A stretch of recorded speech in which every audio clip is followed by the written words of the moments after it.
warahmatullahi wabarakatuh. Perkenalkan, saya Syafadin Adani, NPM 101012009. Di sini saya akan mempresentasikan tentang pengembangan resiko deteksi dan perancangan pengujian substantif. Yang pertama, ada penggunaan teknologi informasi untuk mendukung pengujian substantif.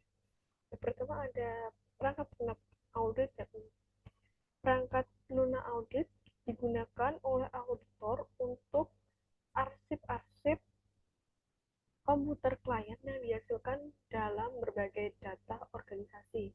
Fase berikut ini tercakup dalam penggunaan paket perangkat lunak. Yang pertama, pengidentifikasian tujuan auditor dan pengujian. Kedua, penentuan kelayakan paket. Ketiga, perancangan aplikasi. Keempat, pengkodean dan pengujian aplikasi. Yang kelima, pemrosesan aplikasi pada data arsip aktual klien. Kemudian ada pemilihan dan pencetakan sampel.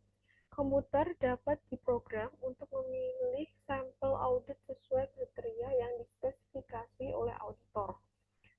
Sampel tersebut dipilih berdasarkan berbagai kriteria. Komputer juga dapat digunakan untuk mencetak surat dan amplop permintaan ke tugas. Kemudian ada pengujian kalkulasi dan pembuatan perhitungan. Pengujian ini untuk menguji keakuratan perhitungan dalam mesin yang dapat membaca arsip data. Perhitungan penjumlahan ke samping, ke bawah, atau perhitungan lain dapat dilakukan juga. Kalkulasi ulang ayat jurnal penyesuaian di akhir tahun dapat dilakukan juga karena kecepatan pemrosesan komputer, perhitungan ulang dapat dilakukan secara lebih luas lagi. Kemudian ada peringkasan data dan pelaksanaan analisis. Auditor biasanya menginginkan data klien disusun kembali dalam cara yang akan sesuai dengan tujuan tertentu. Demikian juga dalam proses analisis, auditor dapat menggunakan komputer untuk menghitung rasio yang diinginkan dan data komparatif lainnya. Kemudian ada program audit ilustratif untuk pengujian substantif. Program audit merupakan data prosedur audit yang akan dilakukan. Selain untuk daftar prosedur audit, setiap program audit harus mempunyai kolom untuk yang pertama, referensi silang kertas kerja lainnya yang berisi bukti dari setiap prosedur. Yang kedua, titik awal auditor melakukan setiap prosedur. Dan yang ketiga, tampilan tanggal pada prosedur yang telah selesai. Dalam prakteknya, auditor mempunyai sudut pandang yang berbeda tentang luasnya rincian yang digunakan dalam program audit. Dalam beberapa kasus, program audit harus cukup rinci, memberikan pertama garis besar pekerjaan yang akan dilakukan, kedua dasar koordinasi, supervise, dan pengendalian audit, dan yang ketiga catatan pekerjaan yang dilakukan. Kemudian ada kerangka kerja umum pengembangan program audit untuk pengujian substantif. Dalam kerja ini, berisi penerapan konsep penting dan prosedur-prosedur. Pemahaman mengenai signifikasi kelompok transaksi memberikan konteks penting untuk melakukan dan mengevaluasi pengujian substantif. Pengujian substantif ini juga sering dilakukan pada catatan buku pembantu, schedule pendukung, atau sampel yang ditarik darinya. Logis untuk menetapkan kesesuaian saldo awal dengan jumlah yang diaudit dalam kerja tahun sebelumnya. Kemudian ada program audit dalam peringkatan awal. Spesifikasi rinci dari pengujian substantif dalam program audit umumnya tidak sempurna hingga penulis memperoleh pemahaman tentang bisnis dan industri di mana perusahaan beroperasi. Di sini ada dua hal yang mempengaruhi pertimbangan khusus.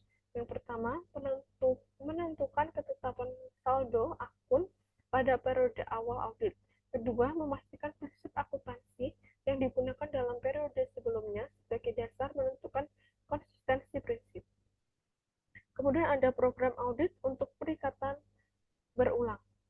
Auditor mempunyai akses ke program audit yang digunakan dalam periode sebelumnya dan kerja yang berkaitan dengan program tersebut. Program audit untuk perikatan saat ini sering dipersiapkan sebelum auditor menyelesaikan pemilihan dan evaluasinya terhadap struktur pengendalian intern. Kemudian ada pertimbangan khusus dalam merancang pengujian substantif. Pertama ada akun-akun laporan laba rugi. Pengujian rincian atas saldo berfokus pada asersi laporan keuangan yang berkaitan dengan akun neraca daripada akun laba rugi. Pengujian akun laporan laba rugi lebih condong ke prosedur analisis dan sedikit ke pengujian substantif. Di sini ada dua, akun-akun neraca dan akun laporan laba rugi terkait. Di akun-akun neraca ini terdiri dari piutang usaha, persediaan, beban dibayar di muka, investasi, aktiva tetap, aktiva tak berwujud, hutang akrual, dan kewajiban berbunga. Di akun laporan laba rugi terkait itu ada penjualan, harga pokok penjualan, berbagai beban terkait, pendapatan investasi, beban penyusutan, beban amortisasi, dan beban bunga. Kemudian ada prosedur analisis untuk akun laporan laba rugi. Prosedur analisis dapat menjadi alat audit untuk memperoleh bukti audit tentang saldo laporan laba rugi. Jenis penguraian ini dapat digunakan langsung atau tidak langsung.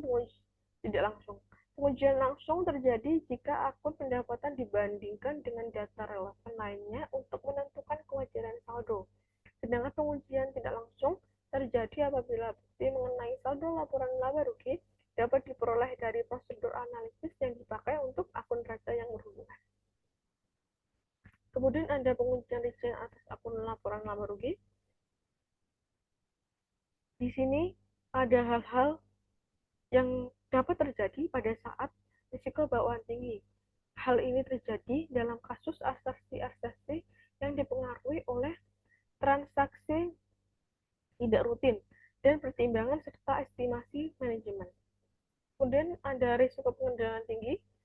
Keadaan ini dapat terjadi ketika yang pertama, pengendalian intern berkaitan dengan transaksi tidak rutin dan tidak efektif.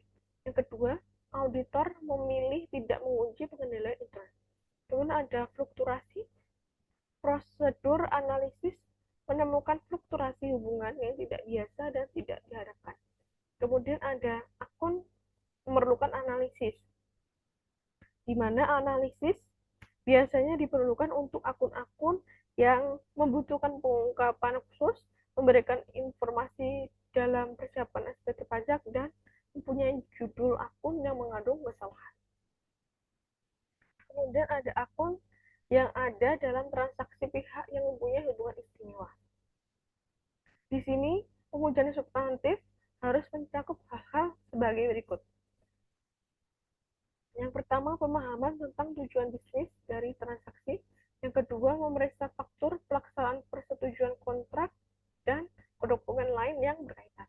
Yang ketiga, apakah transaksi disetujui oleh Dewan Komisaris atau pejabat berkaitan. Yang keempat, menguji kewajaran kompilasi jumlah yang akan diungkapkan. Kelima, menyusun audit atas saldo akun antar perusahaan yang dilakukan berulang pada tanggal berikutnya. Yang keenam, Anda mengkonfirmasi dan memperoleh kepuasan berkaitan dengan transfer dan nilai jaminan. Mungkin itu saja yang bisa saya sampaikan. Jika ada salah-salah kata, saya minta maaf. Wassalamualaikum warahmatullahi wabarakatuh.